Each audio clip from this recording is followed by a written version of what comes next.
नमस्कार व्यूअर्स, मैं हूं अमीश देवगन और आप देख रहे हैं वीकेंड का सबसे भरोसेमंद कार्यक्रम यह देश है हमारा। और इस हफ्ते यह देश है हमारा में हम डिकोड करने की कोशिश करेंगे, बटोंगे तो कटोंगे और सेफ है, एक है तो सेफ है के नारे का कितना बड़ा पॉलिटिकल इंपैक्ट पड़ा है, इसके मायने क्या है। क्योंकि हरीश रावत कह चुके हैं कि मोदी योगी की काट नहीं है कांग्रेस के पास।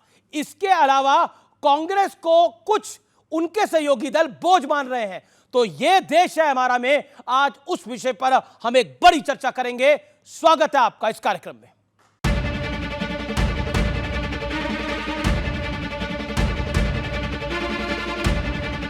एक है तो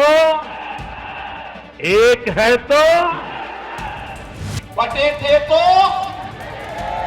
थे, अब एक रहेंगे तो सेफ रहेंगे। क्या विपक्ष इस नारे के आगे चारों खाने चित हो गया है? क्योंकि बीजेपी के धुर विरोधी भी अब इनकी ताकत का लोहा मान रहे हैं। अपनी सोच को के साथ हम खुद खड़े हैं या नहीं है, ये कांग्रेस को सोचना पड़ेगा ना।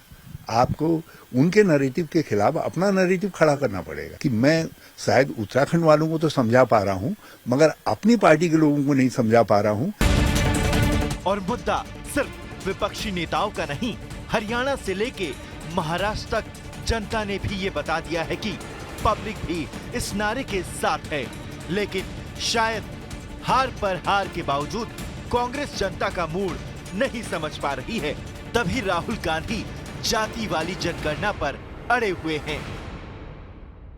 तेलंगाना में हमने किया, कर्नाटक में किया, और जहां भी हमारी सरकार आएगी हम दलित, आदिवासी, पिछड़े वर्ग, गरीब, जनरल कास्ट, माइनॉरिटीज का डेटा निकालेंगे। जाति जनगणना को हम इसी लोकसभा में पास करके दिखाएंगे। लेकिन मुद्दा सिर्फ नेताओं का नहीं है। संत समाज भी लगातार एकजुटता की मुहिम चला रहा है, जिसमें दिग्गज नेता से लेकर बड़े बड़े अभिनेता तक शामिल हो रहे हैं। तो हिंदुओं एक हो जाओ, जात पात की करो विदाई, हम सब हिंदू। लेकिन आज सबसे बड़ा सवाल है कि क्या बीजेपी ने विपक्ष के जाति वाले दांव को फेल करने और अपने कोर वोट बैंक को संदेश देने के लिए एक बेजोड़ फॉर्मूला ढूंढ लिया है? इसी पर जनता के बीच होगी देश की सबसे बड़ी बहस। आइए इस चर्चा की शुरुआत करते हैं। मेरे साथ कौन कौन जुड़ रहा है ये परिचय करा देता हूं। सुधांशु त्रिवेदी हैं मेरे साथ, भारतीय जनता पार्टी के नेता प्रवक्ता, उनका अभिनंदन है। स्वामी दीपांकर है मेरे साथ, आध्यात्मिक गुरु, उनका अभिनंदन है।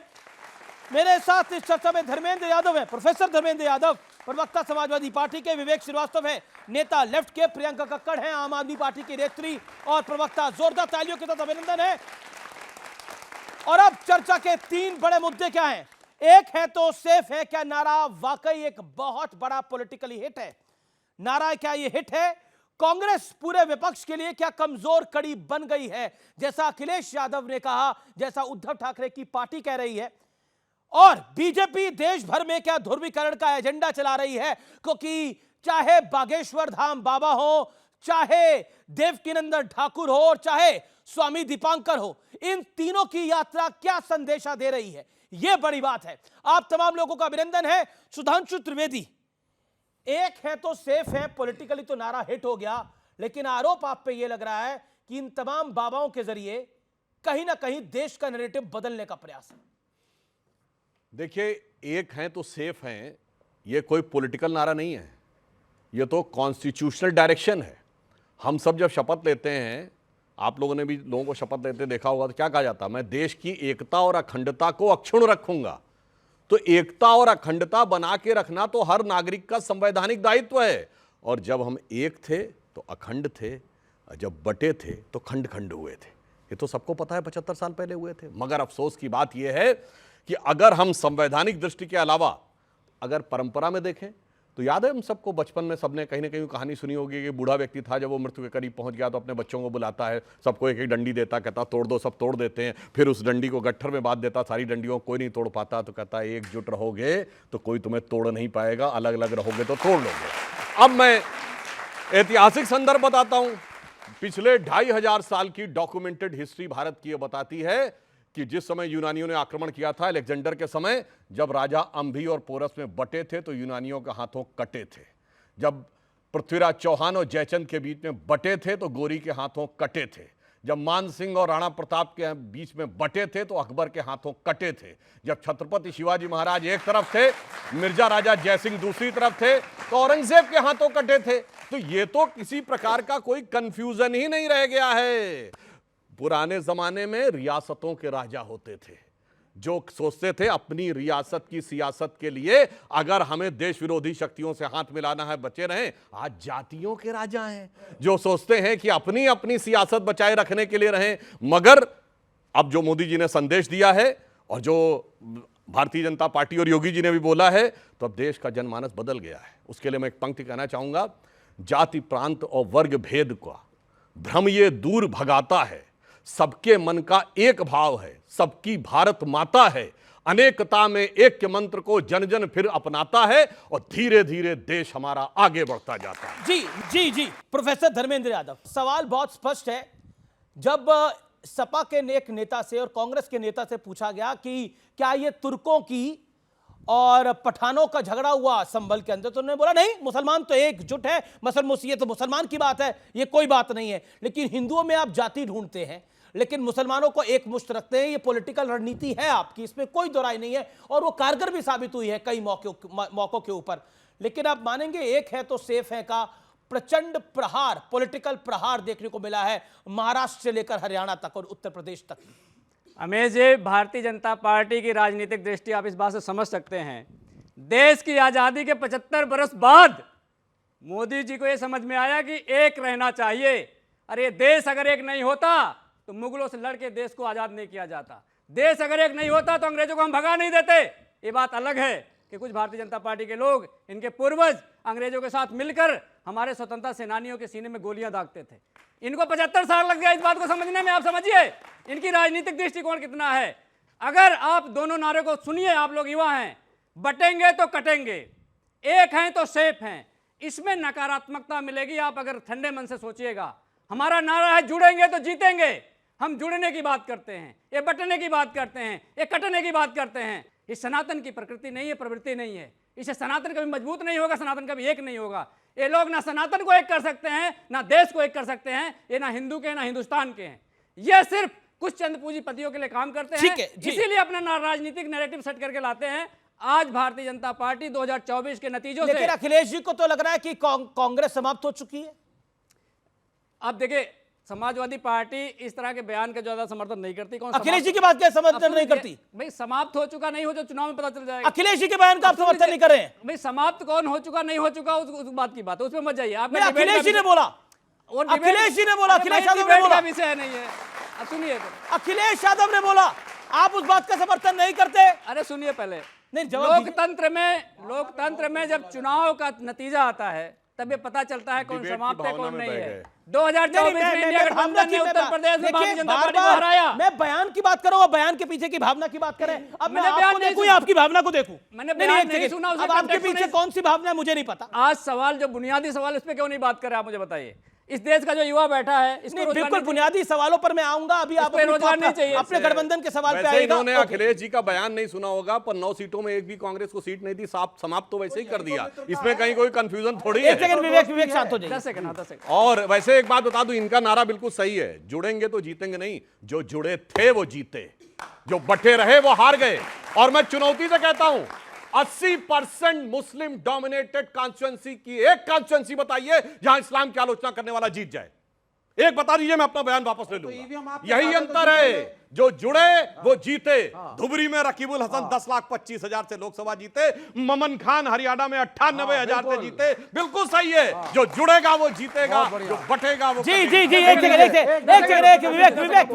विवेक, अखिलेश जी का बयान आया, उद्धव ठाकरे का बयान आया, ये चल क्या रहा है? नहीं, बयानबाजी है, भावनाएं हैं, लेकिन हम एक हैं। क्या भावनाएं हैं? हम एक साथ हैं, ये भी साथ हैं, हम भी साथ हैं, आम आदमी पार्टी भी साथ है, सब साथ है। और इंडिया अलायंस एक साथ कम्युनल फोर्सेस की टक्कर लेगी। और शिवसेना, दिल्ली में भी शिवसेना उद्धव ठाकरे गुट आपके साथ है कि नहीं? मैडम बैठी हैं, और फरवरी के बाद आप देखिएगा किस जबरदस्त तरीके से आएंगे लोग सत्ता में यहाँ पे इंडिया नहीं, तो अलायंस के। उद्धव ठाकरे का गुट आप लोगों के साथ है कि नहीं है?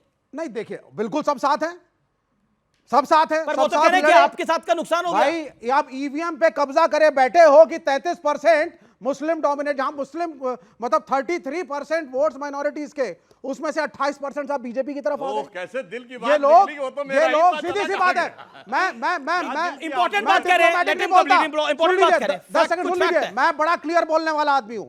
कश्मीर में हिम्मत नहीं थी सरकार बनाए, पीडीपी के साथ हाथ जला चुके थे, वहां लेवल प्लेइंग फील्ड दे दी, हरियाणा में गेम कर दिया।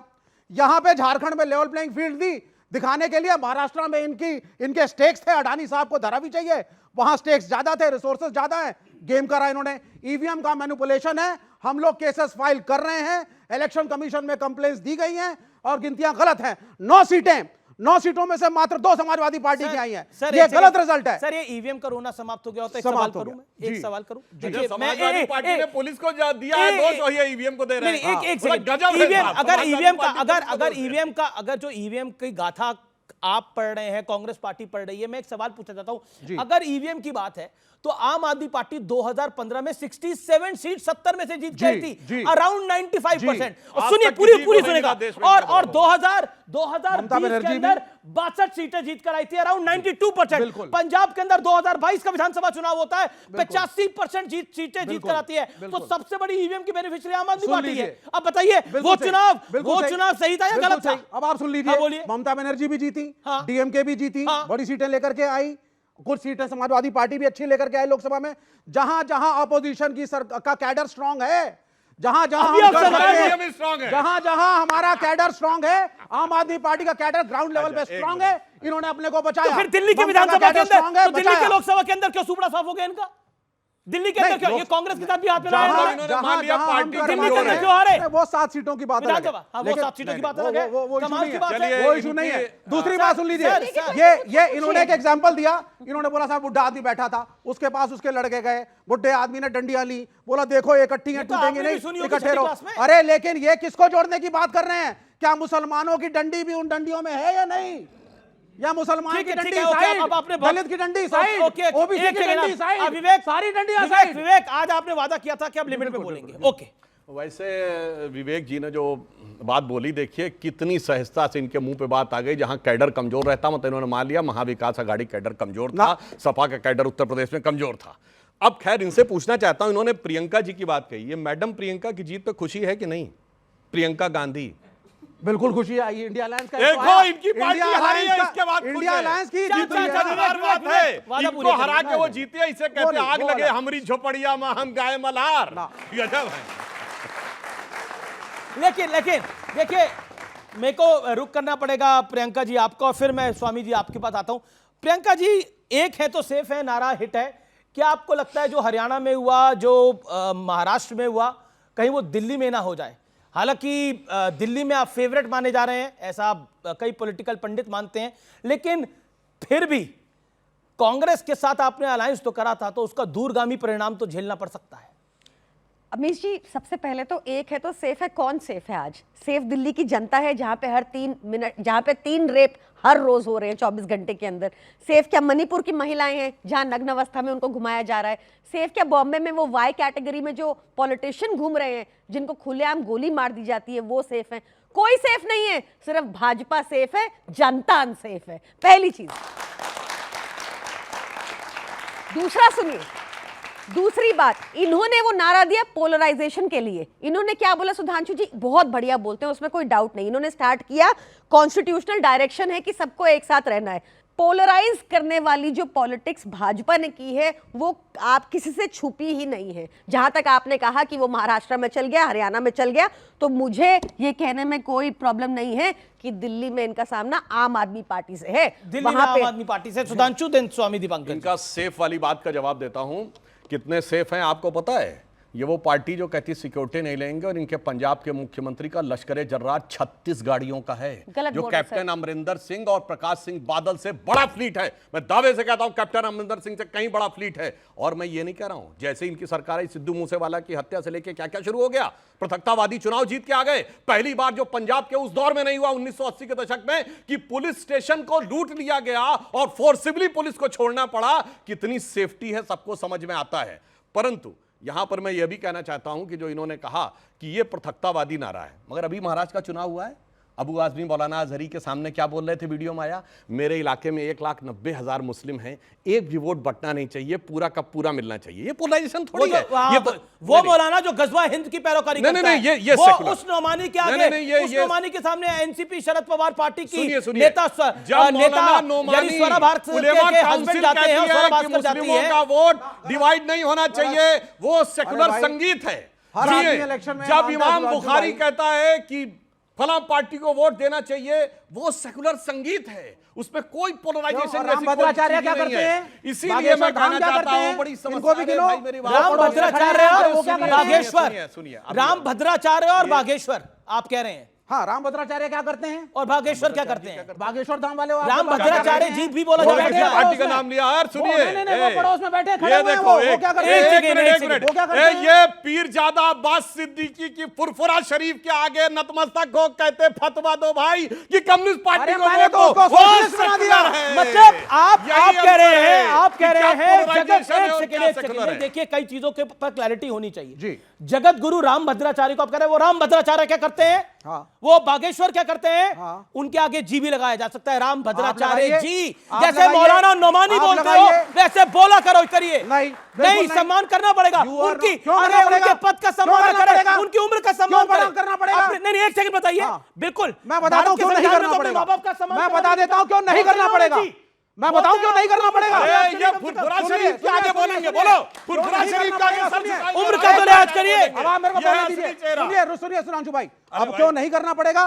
राम भद्राचार्य जी कह रहे हो ना, राम भद्राचार्य जी ने ब्राह्मणों की कुछ जातियों को नीच जी, बताया। थैंक यू सो मच जी, बताया कि थैंक नहीं यू सो मच। बताया? ओके, राम भद्राचार्य आपने जी बोला, थैंक यू। अब आप सुनिए पहले। हाँ, बोलिए। राम भद्राचार्य जी कहते हैं बड़ा ही अनर्थ हो गया, बड़ा कष्ट दिया गया है आसाराम बापू जी को। मैं अपने दोस्त नरेंद्र मोदी जैसे को आपको बोलूंगा बोलने की आजादी, उन्हें भी बोलने की आजादी तो है। आसाराम को छोड़ ओके, स्वामी दीपांकर जी नहीं बोलूंगा। ठीक है, हाँ, बोलिए जी। ओके, स्वामी दीपांकर एक केरल में हमास को लेकर बाकायदा रैली निकाली गई, वो वीडियो अवेलेबल है। तुम्हारी सरकार ने केरल में कुछ किया?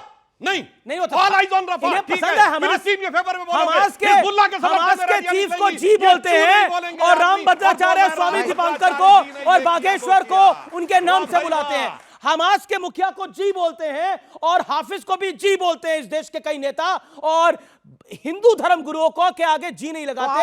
ये देश भी देख रहा है जी, ये देश भी देख रहा है। आप कह रहे हैं कि आसाराम बापू सही हैं? अच्छा, पहले स्वामी फुरफुरा दीपांकर, शरीफ। ये अन्याय है। महत्वपूर्ण यह है कि चाहे देवकीनंदन ठाकुर जी की यात्रा हो, चाहे बाबा बागेश्वर की यात्रा हो, चाहे आपकी यात्रा हो, तकलीफ बहुत हो रही है इसकी।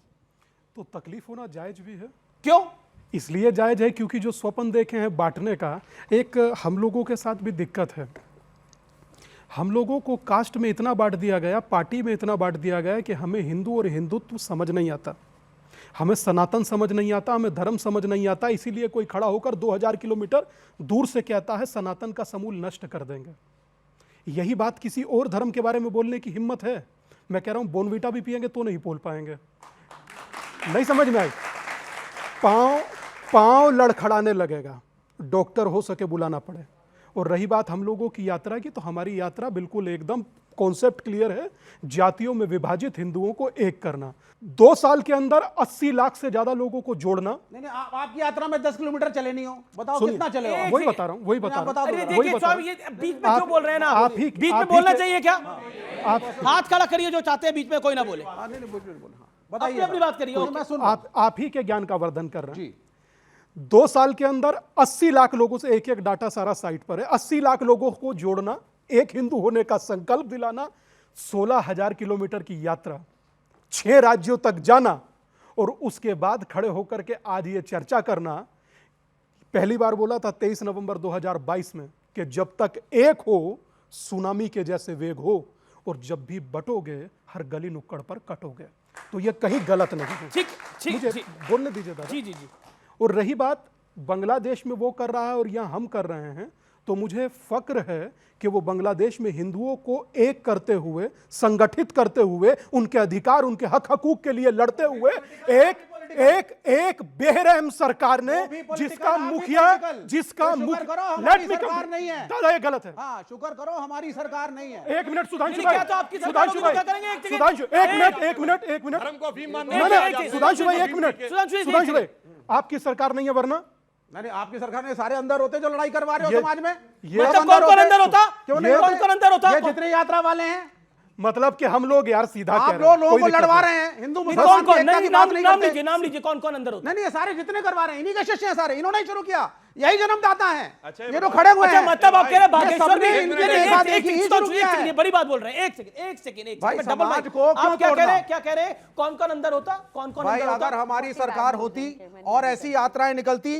जिससे समाज में विघटन होता, तो चाहे ये हो और नाम चाहे लीजिए, नाम इनसे लीजिए। ये आचार्य दीपांकर, चाहे इनसे प्रेरित बाबा बाबा लोगों, एक्शन तो होता। एक्शन होता देवकीनंदन ठाकुर पे भी। नहीं, क्यों गलत क्यों कर रहे हो? क्यों दौड़ रहे हो? ये क्या इनको क्या होता है? एक सेकंड, क्या होता है? ये गिरफ्तार होते हैं। अरे बाबा, एक्शन लेते, लीगल एक्शन लेते जो हाँ, एक हाँ, मिनट, हाँ, अमित, सही है, अमित, ये क्षमा। कर भी चुके हैं ऐसा लेते पहले। छोड़ो, सर तन से जुदा नारा लगा था, एक्शन लिया था? क्यों नहीं बोलो, लिए? बिल्कुल सर लिए। तन से जुदा नारा लगा था, एक्शन लिया था? नहीं लिया था, उल्टा परमिशन दी थी कि पीएफआई वाले वो निकालेंगे, रैली निकालेंगे। बोलो, करते तो अलग, जो 85% किया हिंदू उससे हैं। हैसियत नहीं है। शांत होइए। मुझे जवाब दे दीजिए, कांग्रेस ने लिया था? नहीं, सत्तर पर से एक सुधांशु इन्होंने बोला, कोई कार्रवाई नहीं। सुधांशु इन्होंने बोला कि हिंदू हैं। इन्होंने नहीं, बोला कि 85% चाहे बाबा बागेश्वर हिंदुओं हो, में एकता की चाहे जरूरत स्वामी है क्या? दीपांकर हो, हम खुद चाहे ही ताकतवर देवकीनंदन हैं। ठाकुर हो, वो गिरफ्तार होते अगर हमारी सरकार नहीं, होती नहीं, आज। इनकी सरकार यह है, मैं कहता हूं कोई भी जाके चेक कर ले। 2007 में मिस्टर चक्रवर्ती इनके मिनिस्टर थे ट्रांसपोर्ट के, पश्चिम बंगाल की सरकार में। वो केवल दक्षिणेश्वर काली में जाके पूजा कर लिए थे, तो प्रकाश कारत ने उनके खिलाफ डिसिप्लिनरी एक्शन कर दिया था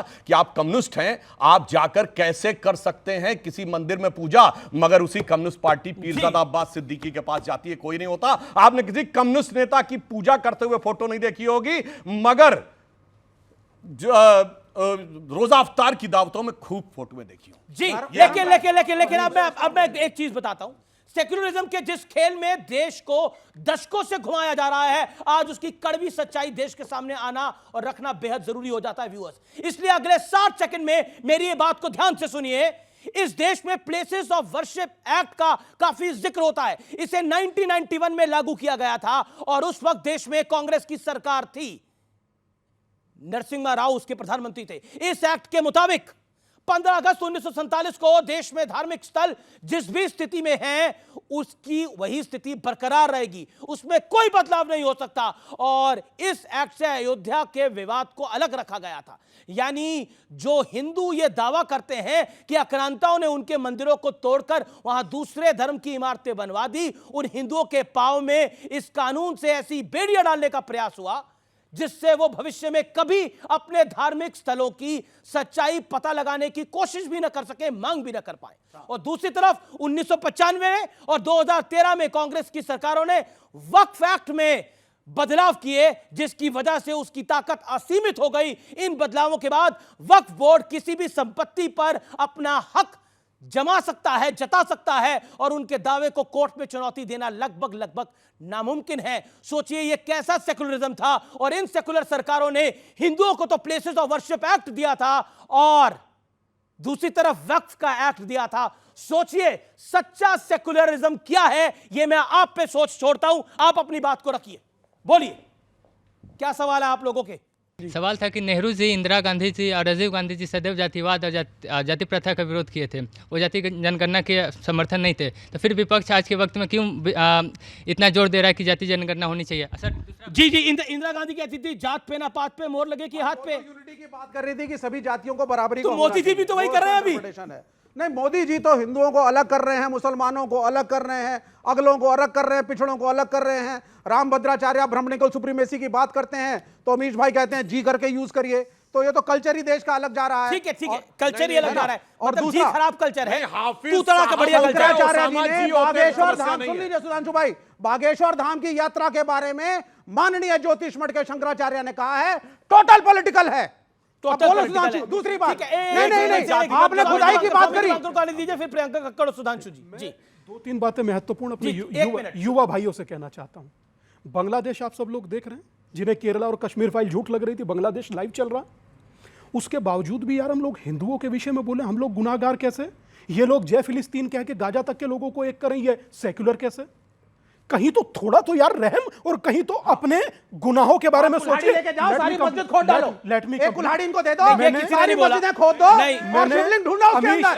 यार ये गलत बात है, ये कोई बात होती है? यही करो, बस यही रह गया है। चाइना में इनको कुल्हाड़ी ये दो। कोई गलत होती है? विषयांतर हो रहा है, विषयांतर हो गया पूरी चर्चा का। अमीश ये गलत है। देखिए अरे विवेक चाइना के लिंगजिया प्रोविंस में विवेक जी विषय विषय पे रहिए, विषय पे रहिए, वो विषय नहीं है मेरा। आके कहते हैं अमीश कुल्हाड़ी लेके इस देश में हिंदू होना साधु होना गुनाह रहा, विवेक जी के लिए समझ में आता। लेकिन क्या इनका political बस हिंदू नहीं हो चल रहे रहा, इनका बस नहीं चल रहा, मेरा बस चलता तो इन्हें जेल में डलवा देता, मेरी बोला सरकार वो, बोला। होती।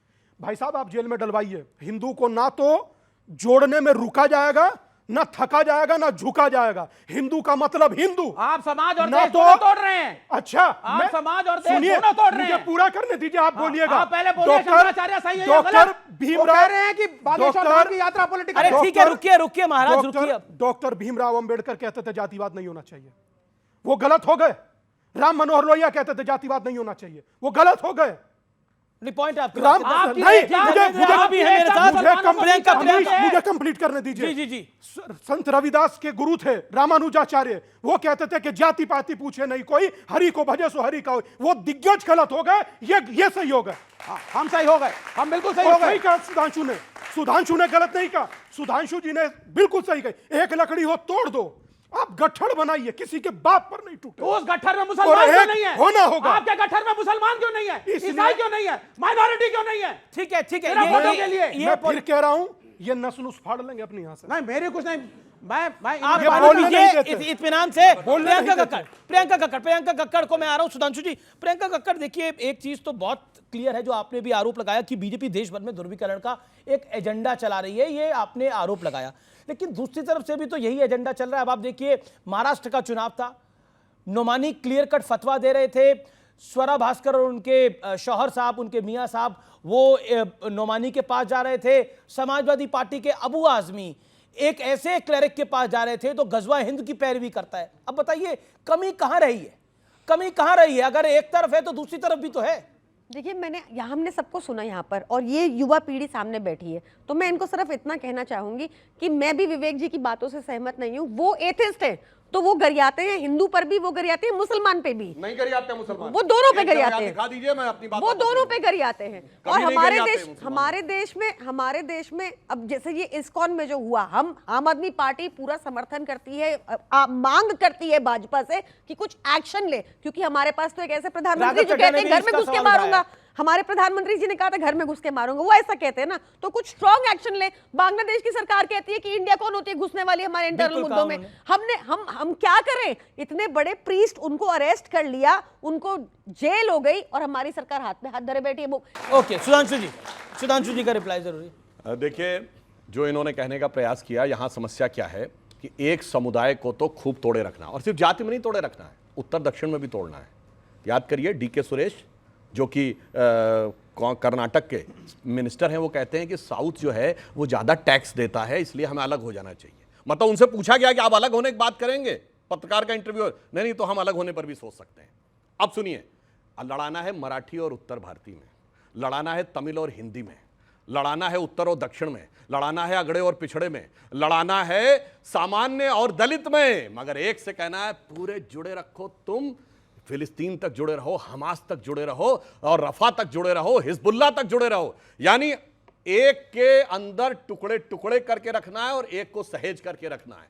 इसीलिए मैं ये कहना चाहता हूं, देश को आज यह समझने की जरूरत। एक सिंपल सी बात कहता हूं, क्या आप पे जो आरोप है कि आप ध्रुवीकरण का एजेंडा पूरे देश में चला रहे हैं, जो आम आदमी पार्टी ने बोला? अच्छा, मैं एक छोटी सी बात कहना चाहता हूं। बांग्लादेश की वायलेंस के ऊपर आप राहुल गांधी का ट्वीट देखिए, न वहां के ऊपर अत्याचार शब्द है, न हिंदू शब्द है। वहीं गाजा पे राहुल गांधी का ट्वीट देखिए, वो नरसंहार शब्द भी है, क्राइम अगेंस्ट ह्यूमैनिटी भी है, सब कुछ है। मगर डोनाल्ड ट्रंप ने ट्वीट किया और उसने कहा है कि बांग्लादेश के अंदर जो है अत्याचार हो रहा है, संघार हो रहा है। मगर एक सेकुलर नेता बताइए जिसने किया हो। क्या डोनाल्ड ट्रंप ने भी इससे भी हम ही ने करवा दिया क्या?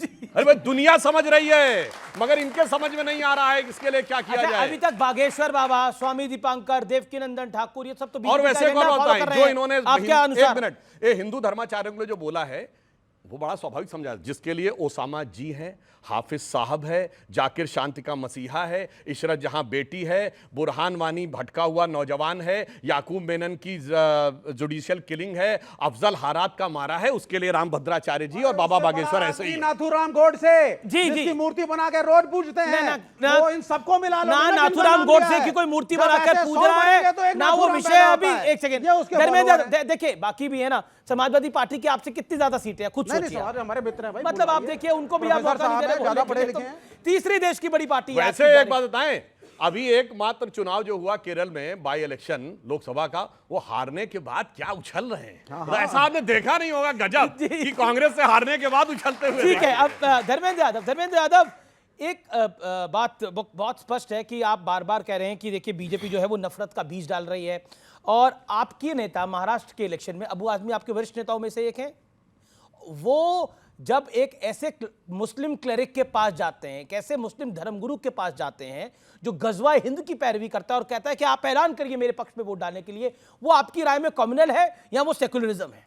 आचार्य जी कह रहे हैं कि बांग्लादेश में ऐसा हो रहा है, बांग्लादेश में ऐसा हो रहा है, लेकिन भारत में नहीं हो रहा है क्योंकि हमारे पास संविधान है। पाकिस्तान जैसा है वैसा है क्योंकि उसके पास हमारे जैसा संविधान नहीं है। ये इस संविधान को खत्म करके यहाँ भी वही करना चाहते हैं। अब सुन लीजिए, वो यहाँ भी वही करना चाहते हैं। नहीं, ये आप देखिए, आप बहुत नहीं, बांग्लादेश में हो रहा है, यहाँ इसलिए हो रहा है कि मोदी है यहाँ पे। अब सुनिए, वरना सब कुछ हो जाता। लेकिन मेरे सवाल का जवाब, अबू आजमी की बात का जवाब, बांग्लादेश में इतना हुआ और पूरे हिंदुओं की चिंता बिल्कुल मोदी जी को नहीं थी, पर शेख हसीना को बाकायदा सुरक्षित अपने यहाँ लाके बैठाया गया और आज तक पिज्जा खिलाया जा रहा है। ये है हिंदू। अच्छा, हिंदू नहीं चाहिए। नहीं, एक सेकंड देखिए, मुझे लगता है कि जो बांग्लादेश में हिंसा हो रही है उसका मजाक उड़ाना बिल्कुल जायज नहीं है, और वहां पर हिंदुओं के घर जलाए जा रहे हैं, उनकी बेटियों को उठाया जा रहा है, और उस विषय के ऊपर अगर हम हिंदुस्तान में इतने हल्के स्तर पर चर्चा करेंगे तो मुझे लगता है ये उन लोगों के साथ अन्याय होगा।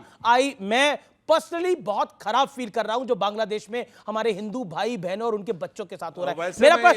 मेरा प्रश्न है अबू आजमी के विषय पे। अबू आजमी कम्युनल थे या सेकुलरिज्म के सबसे बड़े सूरमा थे जब वो एक ऐसे मुस्लिम क्लरिक के पास जाते हैं जो गजवा हिंद की पैरवी करता है? इस सवाल के जवाब के बिना आप आज ये मंच नहीं छोड़ सकते। अरे अबू आजमी ने क्या गड़बड़ किया मुझे बताइए। मैंने आपको चौथी बार पूछा सवाल, आपको सवाल याद हो गया होगा, इनको सवाल अभी तक नहीं याद आया। मैं चौथी बार पूछता हूं लाइव। अबू आजमी उस मुस्लिम क्लरिक के पास गए जो गजवाए हिंद की पैरवी करता था, वो कम्युनल था या सेकुलरिज्म के सबसे बड़े सूरमा थे? अरे उनको समझाने गए थे वो। ये देश है, देश के लिए सोचिए, संविधान के लिए सोचिए। उन्होंने ये काम किया। कई जवाब सुने मेरे जीवन में, लेकिन ऐसा जवाब नहीं सुना भाई। गए थे, इसमें क्या है? वो उनको समझाने गए थे। ओके सुधांशु जी, देखिए, मुझे लगता है देश को पप्पू समझने की गलती नहीं करनी चाहिए जिस प्रकार के तर्क देने का प्रयास किया गया। स्वामी दीपांकर, देखिए, क्या आपको लगता है कि ये एकता का नारा बेजोड़ है, और क्या ये पॉलिटिकल भी है नारा? पॉलिटिकल आप बना लीजिए, मगर ये है, मैं नहीं बना रहा सर, ये है, आप शांत रहिए ना। ये आपका नाम स्वामी दीपांकर है? भाई नास्तिक को शंकराचार्य कोट करते हुए मैंने पहली बार देखा है। इन्हीं का नाम शंकराचार्य है, इन्हीं का दीपांकर, इन्हीं का सुधांशु, इन्हीं का प्रियंका। मैं समझता हूं ये 15 मिनट में गजनी हो जाते हैं। यार क्या मतलब है? हम लोग भी आए हुए, हम लोग पंजीरी बांट रहे हैं यहाँ, हमें भी सुन लो भाई। चुनाव के समय में एक चीज आप लोग भूल गए। झूठ बोलते समय आदमी खुद जाने लगता है। नहीं, मुझे याद आया इनकी पार्टी ने एक पैरवी की थी कि भाई जो पर्दे में है उसका चेहरा ना देखा जाए, वोट डालने दिया जाए। यानी इसका मतलब हुआ कि फर्जी वोटिंग को प्रश्रय दिया जाए, चुनाव आयोग की बात को छोड़ दिया जाए। नहीं, प्रियंका गाने का मैं आऊंगा, स्वामी जी आपके पास आऊंगा। प्रियंका जी, एक गाना मुझे भी याद आया, एक बंगला बने न्यारा। मतलब बीजेपी आपके बंगले के पीछे पड़ी हुई है, आपके नहीं, मतलब मुख्यमंत्री। नहीं, नजर लागी राजा तोरे बंगले पे। जी। प्रियंका जी, सुधांशु जी का घर हमारे पूर्व मुख्यमंत्री के घर से काफी बड़ा है, पहली चीज। दूसरी सुनिए, ये सारा बीजेपी का नैरेटिव है, कोई शीश महल नहीं है। शीश महल हम अपनी जनता के लिए, एक एक जनता को हम सिमिलर फैसिलिटी देंगे, इसीलिए यही कारण है कि आज जैसा उस घर में वैसी फैसिलिटी आपने देखा वेश जी, आपने देखा या भाजपा से सुना? बताइए आपने चलिए। तस्वीरें देखी हैं, तस्वीरें आपने देखी जो भाजपा ने 50 रिलीज की? लाख के पर्दों की, हो सकता और है कमोड ऐसा। भी कह रहे हैं कोई 10-15 हो लाख रुपए सकता का है है। ऐसा। अच्छा चलिए मीडिया को अंदर पहुंचा दीजिए, अरे पहुंचा मीडिया, दीजिए ना, फोटो लेके आ जाए। भाजपा ने, मैं बता दूं आपको, प्रोटोकॉल में भाजपा ने बकायदा वीडियोग्राफी कराई। जब मुख्यमंत्री ने वो आवाज छोड़ा, वो वीडियो रिलीज करा दीजिए, इनको बोलिए। इनकी कहानी आई है, प्रेस कॉन्फ्रेंस करके एक एक डिटेल दी इनकी थी, कहानी कमोड आई तक का है। डिटेल दिया था। सिर्फ भाजपा की है, कोई इंक्वायरी नहीं। ये क्या करते हैं, हम पे झूठे आरोप लगाते हैं, झूठी तोहमत मलते हैं, फिर कोर्ट में जाके अच्छा, हम ये साफ-साफ आप तो उस हो घर में जाते गई हैं। होंगी, ऑटोमेटिक पर्दे हैं कि नहीं है? अरे नहीं है भाई, आपने देखे? अच्छा। किसने देखा? एसी कितने हैं? मैंने नहीं गिने। नहीं, आप किसी के घर जाके ऐसे नहीं, गिनते हो? इतने हैं कि गिनने में बहुत मुश्किल अरे होगी। नहीं भाई, वो एक बहुत स्ट्रिक्ट टास्क मास्टर है, उनसे काम की बात होती है, काम मिलता है, काम का प्रोडक्ट बिल्कुल, आउटपुट बिल्कुल। देना पड़ता है। चलिए ये तो दिल्ली का चुनाव है, तो इन सब की बात होगी आगे जाकर। लेकिन जो नारा है, अगर सर ये नारा इतना प्रभावित है तो झारखंड में भाजपा क्यों हारी? पॉइंट। दूसरा सवाल मेरा ये है, सर आपने बोला कि रोज़ा अफ्तार की फ़ोटोज़ डालते, बाकी की फ़ोटोज़ नहीं डालते, तो सर आपको दिक्कत इस चीज़ से कि रोज़ा अफ्तार की फ़ोटोज़ डाली कि दूसरी सेरेमनीज़ में वो गए नहीं? रोजा अफ्तार किसके लिए होता है? जो रोजा रखे उस रोजेदार के लिए रोजा अफ्तारी होती ना। यहाँ तो बड़ी मजेदार बात है, ये जितने इनके नेता बुलाते थे, राहुल गांधी जी रोजा अफ्तार की दावत में रोजा रखे थे क्या? आए कौन कौन थे? मुलायम सिंह जी आए थे, शरद पवार जी आए थे, इनके सीताराम येचुरी जी आए थे, वो रोजा रखते थे क्या? ये सरासर मुस्लिम धार्मिक भावनाओं का मजाक उड़ाना है कि ना आने वाला रोजेदार, ना बुलाने वाला रोजेदार, खामखा का रोजा अफ्तार। झारखंड में देखिए, हम हारते हैं या जीतते हैं, दोनों की हम समीक्षा करते हैं और विस्तृत समीक्षा करने के बाद निष्कर्ष निकालते हैं। निश्चित रूप से हम झारखंड में हारे हैं, मगर एक बात के लिए कहना चाहूंगा, कम से कम ईवीएम ने तो सही काम किया है ना रंजन। ठीक है, ईवीएम के ऊपर भी मैं आऊंगा। ईवीएम पे किसी का सवाल है क्या? यानी महाराष्ट्र में हम जीते हैं, झारखंड में ईवीएम जीती है। मेरा सवाल सुधांशु जी से है कि आप लोग जो हमारे देश में आरक्षण का, राशन का, नौकरी के, सबका जो आरक्षण है वो जाति पे निर्भर है, तो फिर आपको क्या प्रॉब्लम है कि आप डाटा रिलीज क्यों नहीं कर रहे हो कि जाति में क्यों जनगणना नहीं हो रही है? हम युवा जानना चाहते हैं।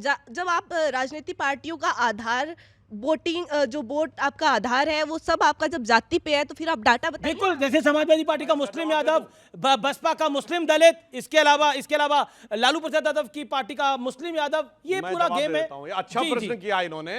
तो रिलीज क्यों नहीं करते थे? आपकी पार्टी भी केशव प्रसाद मौर्य है, तो उनकी जाति बताती है। बिल्कुल जवाब दे रहा हूं। समस्या यह है कि जब 2011 की जनगणना, जो उनका कहना है जातिगत आधार पे की थी, और 14 तक डाटा इसलिए नहीं रिलीज हुआ और हम भी नहीं रिलीज कर पा रहे हैं। क्यों? आपको पता है कितनी जातियां आई हैं उसमें? 1 लाख। और रेस्पेक्टिव राज्य सरकारों से पूछा गया कि आप वेरीफाई करके बताइए तो कि ये जातियां आपके इस जिले में पाई जाती हैं कि नहीं। आज तक किसी राज्य सरकार ने वेरीफाई करके दिया ही नहीं है। आप गोलमोल उत्तर नहीं। अब मैं आपको बताना चाहता हूं, अपने शांति में बोलिए। अरे भाई अपने शांति में बोलिए, गोल गोल नहीं। ए भाई करवा दो ना जातिगत सर्वे। अरे भाई सब केरल में करवाओ ना, केरल में कराया जातिगत सर्वे। और सुनिए एक मिनट, यही आपका तरीका गलत है, बीच में बोलना शुरू कर देते हैं। कर्नाटक में जातिगत सर्वे हो के रखा है और उप मुख्यमंत्री ने कहा है मैं नहीं रिलीज होने दूंगा, और चू नहीं बोल पा रही है कर्नाटक की सरकार। वैसे मैं एक फैक्ट बताना चाहता हूं। देखिए, जातिगत जनगणना का जानते हैं इनका तात्पर्य क्या है? अभी प्रियंका गांधी जी चुन के आई हैं, भैया राहुल लोकसभा में, माता सोनिया राज्यसभा में, फिर बहन प्रियंका लोकसभा में, और फिर अगर परिवार के निकटस्थ किशोरीलाल शर्मा राज्यसभा में। पूरे परिवार की गणना हो गई पूरी। अब जातिगत जनगणना है जरूरी। ये कोई आंसर नहीं है। अब ये आप समझिए इनकी बात। और सुनिए, मैं फिर आता हूं। एक तरफ जातिगत जनगणना है, और सुनिए एक और आप अपनी सरकारों में नहीं करा पा रहे। भाई केरल में क्यों नहीं कराया? नहीं, मेरी बात सुनिए। केरल में क्यों नहीं कराया? 10 साल कराइए। सुनिए, हम बहुत गए गुजरे लोग हैं, ये दूध के धुले हैं। बहुत बढ़िया। दूध के धुले क्यों हैं मैं बता देता हूं। मतलब आप खुद कह रहे हैं कि जातियां सामने आएंगी तो इनका समीकरण बिगड़ जाएगा। मतलब खुद मान इसलिए रहे हैं कि उसके ऊपर ढक्कन रखा हुआ है। सर, मेरा सवाल समाजवादी पार्टी के प्रवक्ता से है। अगर हमारे भाजपा के मुख्यमंत्री योगी आदित्यनाथ बोलते हैं कि बटेंगे तो कटेंगे, बट मेरा सवाल आपसे, आपके जो सीनियर लीडर है अखिलेश यादव, वो भी तो अपनी सरकार के टाइम पे जातिवाद को बढ़ावा देते हैं। बेटा, किसी भी सरकार में जो योजनाएं लागू होती हैं, जैसे हमने छात्रवृत्ति देना शुरू कर दिया तो सारे बच्चों को मिलती है। अगर कोई लड़कियों के लिए स्पेशल योजना, अरे कहाँ से स्पेशल योजना है आपके यहाँ? नहीं, माइनॉरिटी मिनिस्ट्री क्यों बनी है? माइनॉरिटी मिनिस्ट्री क्यों? मुझे बताइए, माइनॉरिटी मिनिस्टर क्यों केंद्र में? क्यों है बता दीजिए मुझे। इवन दंगों में नहीं, क्यों है? कंपनसेशन अब भी सुनिए एक वर्ग पहले को दिया था। आपसे लेकिन मुझे ऐसा उम्मीद नहीं क्यों है? थी, 10 मैं ये सेकंड, सवाल 10 पूछ रहा हूँ इनसे मुझे- धर्मेंद्र यादव, मिनॉरिटी तो सिर्फ मुस्लिम्स क्यों मिनॉरिटी माना जाता है? वो दूसरी बड़ी मेजॉरिटी भी है इस देश के अंदर। सरदार सिख क्यों नहीं मिनॉरिटी है? क्रिश्चियन क्यों नहीं मिनॉरिटी अच्छा, है? ईसाई और जैन बौद्ध क्यों के नहीं लिए क्या मिनॉरिटी किया है? था पारसी बताओ क्यों नहीं जरा। मिनॉरिटी है? ईसाई बौद्ध उनकी पारसी के हिस्सेदारी लिए कुछ क्या नहीं क्या है। काम बताइए। लोकतंत्र के जितने लोग हैं सबका अपलिफ्टमेंट जरूरी है। जो ज्यादा पिछड़े हैं, जो ज्यादा दबे कुचले हैं, उनका अपलिफ्टमेंट करना और जरूरी है। इसलिए वहां पे योजनाओं का लाभ ज्यादा दिया जाता है और अलग से दिया जाता है। अगर आपकी गाड़ी का एक पहिया पंचर हो गया है तो क्या आप तीनों में पंचर लगवा लेंगे? उसमें तो पंचर लगवाएंगे भाई। देखिए, अब सुनिए पहले, अब रुक जाइए। साइकिल में तो कोई पंचर नहीं है ना। अब सुनिए पहले, अब सुनिए देखिए, अब एक काम की बात मैं बता मैं कह रहा हूं साइकिल में तो कोई सुनिए, पंचर नहीं है ना। अब सुनिए, पंचर इस लगाने देश- वाले अब से सुन लीजिए समस्या तो भाई, नहीं है। अब ये तो तीस करने वाले। देखिए, देश को जब हम चिल्ला चिल्ला के बोलते हैं दुनिया का सबसे बड़ा लोकतंत्र, हम सबसे ज्यादा आबादी में हैं, अब ये दुहाई दे रहे हैं सबसे ज्यादा जातियां हैं। अरे सबसे ज्यादा क्या फर्क पड़ा? गिनती नहीं करेंगे हम। आपके शरीर में 10 बीमारी हो जाएगी तो आप छोड़ देंगे, इलाज ही नहीं कराएंगे। अच्छा, आप मुझे बताइए, 10 बीमारी छोड़ देंगे आप? एक सेकंड। हाँ, मैं ये धर्मेंद्र जी आप ही के पास आ रहा हूँ मैं, और बहुत आप मुझे बहुत पसंद है, आप बहुत अच्छे जवाब देते हैं। एक बात बताइए, आपने बोला कि देखिए हिंदुओं में बड़ी सारी जाति है, 1 लाख के करीब जातियां अभी जो चर्चा हो रही थी यहाँ पर। और मंडल के मैं अनुसार 6,000 जातियां। एक सेकंड मैं पूछना चाह रहा हूँ कि ये जो मुसलमान है उसमें भी कई सारी जातियां होती हैं और उसमें भी नहीं, ये जो वो संभल नहीं, में वो झगड़ा हुआ, ये तुर्कों और मतलब आपका जो सांसद है तुर्क था और जो विधायक है वो पठान है, तुर्कों और पठानों का झगड़ा था, आपको लगता है ऐसा? भारतीय जनता पार्टी नहीं, मैं आपसे सवाल पूछ रहा हूं। बांटने के इस कदर पहुंच जाती है, जाति नहीं गोत्र नहीं उसके नीचे भी बता देगी, पर ये नहीं बताएगी। अरे मैं तुर्कों की पठानों की बात कर रहा था। तुर्कों और पठानों में कौन से गोत्र होने लग गए? उसमें कोई मामला नहीं था। इस देश के संविधान में बहुत सारी अच्छा, मुसलमानों में जातियां होती है कि नहीं होती?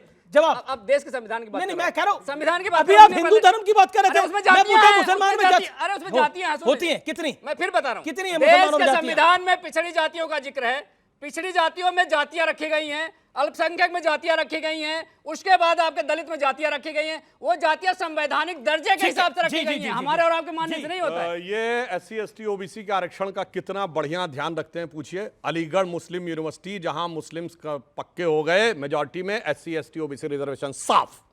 Jamia Millia Islamia 2012 SC ST OBC का रिजर्वेशन साफ। कश्मीर हो गई Muslim majority state, SC ST OBC का रिजर्वेशन साफ। बांग्लादेश की बात हो रही है आज से 80 साल पहले, तो जो कास्ट कॉन्फ़िगरेशन वेस्ट बंगाल में था वो ईस्ट बंगाल में था। वो कहां चले गए SC ST OBC बंगाल वाले? वो 32% से 7% हो गए, 25% कहां गए? कट गए या कन्वर्ट हो गए? और फिर भी किसी को ना भरोसा हो तो याद करिए, जो आज ये नेता पॉलिटिक्स कर रहे हैं, यही पाकिस्तान बनने पे पाकिस्तान के पहले लॉ मिनिस्टर थे जोगिंदर नाथ मंडल, भारत के पहले लॉ मिनिस्टर थे बाबा साहब अम्बेडकर, वो दलित थे। पाकिस्तान के भी पहले लॉ मिनिस्टर थे जोगिंदर नाथ मंडल, वो भी दलित थे। और वो इसी मुगालते में आ गए थे कि दलितों की एक जाति, जिस जाति को वो रिप्रेजेंट करते थे, वो मुसलमानों के साथ मिलकर जाएगी, और चले गए थे आज के ईस्ट पाकिस्तान, बांग्लादेश जो ईस्ट पाकिस्तान था, पहले लॉ मिनिस्टर बने। और उसके बाद उन्होंने खुद जो इस्तीफा दिया है, जाके पढ़िए, नेट पे अवेलेबल है, उनकी जाति के यानी शेड्यूल कास्ट लोगों से। देखिए, आप सांसद भी हैं और सम्मानित भी हैं। जब आप खड़े होकर के यहाँ पे ये नैरेटिव फैलाते हैं, मैंने दो लोगों का स्टेटमेंट नहीं गलत है, ये सही है, नहीं सही है, सही तो बहुत कुछ था। ये आगे अनशन बोलते हैं। सुनिए ना, don't talk in that tone. मैं रिस्पेक्टफुली क्यों भाई, आप शंकराचार्य के बारे में कहेंगे don't talk in that tone, और आपकी इज्जत इतनी बड़ी हो गई जब आप डिस्टर्ब कर रहे हैं। आप ये दिखाने और नैरेटिव को बढ़ा रहे हैं कि मुसलमान जहां होगा वहां हिंदू खासकर दलित को काटा जाएगा। आप ये कहना चाहते हैं? ये बिल्कुल नहीं कहा, ये कहा नहीं गया, ये कहा नहीं गया, ये आप एज्यूम कर रहे हैं। सुनिए, ये आप एज्यूम कर रहे हैं। ना, पहले मैं कंप्लीट करूंगा, आपने चुप कराया था 20 सेकंड मेरे सर, ये गलत है, 10 सेकंड मेरे। अब दूसरी सच्चाई इनकी सुन लीजिए मेरे दोस्त की। बाबा साहब अंबेडकर ने, इन्होंने तो सुना दिया कि बाबा साहब अंबेडकर ने इस्लाम के खिलाफ बोला, मुसलमानों के खिलाफ बोला। क्या ये बताएंगे कि बाबा साहब अंबेडकर ने हिंदू धर्म क्यों त्यागा और दलितों को लेकर के बौद्ध धर्म क्यों लिया? बिल्कुल, बाबा साहब अंबेडकर ने बौद्ध धर्म इसलिए ग्रहण किया कि उन्होंने बहुत साफ साफ बताया कि इस्लाम और क्रिश्चियनिटी में क्या क्या बुराइयां, ये उन्होंने साफ साफ लिखा। उन्होंने अपनी किताब, अब सुनिए, हवा में नहीं, बीच पे आए बाय मत बोलिएगा, शांत रहिएगा। उन्होंने अपनी किताब Muslim politics and the partition of India, Hindi संस्करण उसमें पेज नंबर 100 से 105 के बीच में जाके पढ़ लीजिएगा। उन्होंने कहा इस्लाम में भाईचारे का मतलब एक बंद कंपार्टमेंट है जहां सिर्फ अंदर वालों के लिए भाईचारा है, बाहर वालों के लिए सिर्फ नफरत और हिकारत है। मैंने डॉक्टर अंबेडकर को कोट किया है। और सुनिए हिंदुओं के लिए क्या बोला। उन्होंने कहा हिंदू समाज में भी बुराइयां। सुनो मैं बोल रहा हूं, हिंदू समाज में उन्होंने कहा बुराइयां हैं, मगर हिंदू समाज में कम से कम उन बुराइयों को पहचानने और सुधारने के लिए प्रयास अंदर से होते हैं। मुस्लिम समाज तो अपने अंदर की बुराई मानने को भी तैयार नहीं होता, इसलिए वहां सुधार की कोई गुंजाइश नहीं है। अब स्वामी दिवाकर अररिया की बात बता रहे हैं आप सबसे, आप सब लोग उसको समझ पाएं। वहां कई बहनों के ना माथे पर हमने बिंदी देखी ना सिंदूर देखा, तो पूछने की इच्छा व्यक्त किया कि क्यों नहीं आप लोग लगाते हैं, तो उन्होंने पलट कर जो उत्तर दिया, बोले बाबा पहचान हो जाता है। ये मैं अपने सामने की बात कह रहा हूं, मेरे सामने की बात है और मैंने स्वयं पूछा। डेमोग्राफी बदली हुई है वहां की। और भाई साहब 70-30 का रेशियो है, क्या बोल रहे हैं। यहाँ स्टूडियो में ठंडे कमरे में बैठकर जो मर्जी बोलिए, जाइए ना ग्राउंड पर, तब हकीकत देखिए। और हाँ कुछ भी नहीं, इनके हिसाब से कुछ नहीं है, इनके हिसाब से कुछ नहीं है। वहां जिस दलित का जिक्र करते हैं, आप क्यों बार बार बोले मुसलमान बाबू करना हटाइए। अमीश बाबू बोलिए